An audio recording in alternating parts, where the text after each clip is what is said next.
तर नमस्कार शेतकरी मित्रांनो, हे बघू शकता MU1 LT-LKचं हे स्टार्टर आहे. मी याची पूर्ण वायरिंग तुम्हाला करून दाखवणार आहे या व्हिडिओमध्ये. तरी व्हिडिओ शेवटपर्यंत नक्की पहा. तर हे बघू शकता मित्रांनो, हे त्याची लीड्स आहे म्हणजे वायर आहे. याची पूर्ण वायरिंग मी तुम्हाला आता या व्हिडिओमध्ये सांगतो.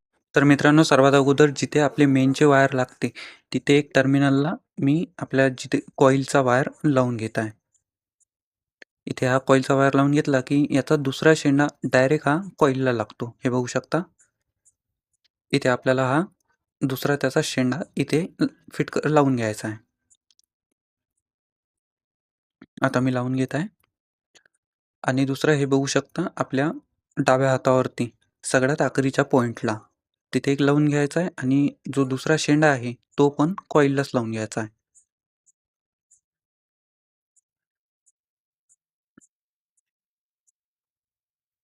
चांगल्या तरीकेने लावून झाल्याच्या नंतर थोडंसं ओढून बघायचं आहे. ढिला वगैरे असेल तर पुन्हा फिट करायचं. कॉईलचे कनेक्शन झाल्याच्या नंतर आपण इथे एक वायर लावला आहे आणि याचा शेंडा हे आपल्या उजव्या हातावरती इथे लावायचा आहे आणि इथूनच एक लूपिंग याला पण द्यायची आहे. हे कनेक्शन झालं की इथे मेनची वायर लागते.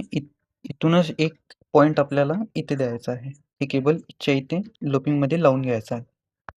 अशा प्रकारे पूर्ण स्टार्टरची वायरिंग आपली झालेली आहे. तर आपल्याला आता स्टार्टर चालू करून दाखवायचा आहे. स्टार्टर चालू करण्यासाठी हे इथे लूपिंग द्यायचं आहे आणि नंतर मी इथे सिरीजचे 2 वायर टाकून मी तुम्हाला स्टार्टर चालू करून दाखवते. आपली इथे लागणार आहे मेनचे वायर R5B आणि इथे लागणार आहे मोटरचे वायर R5P. जर पाणी कमी फेकत असेल, उलटी फिरली तर इथचा वायर काढून इथे लावायचा आहे.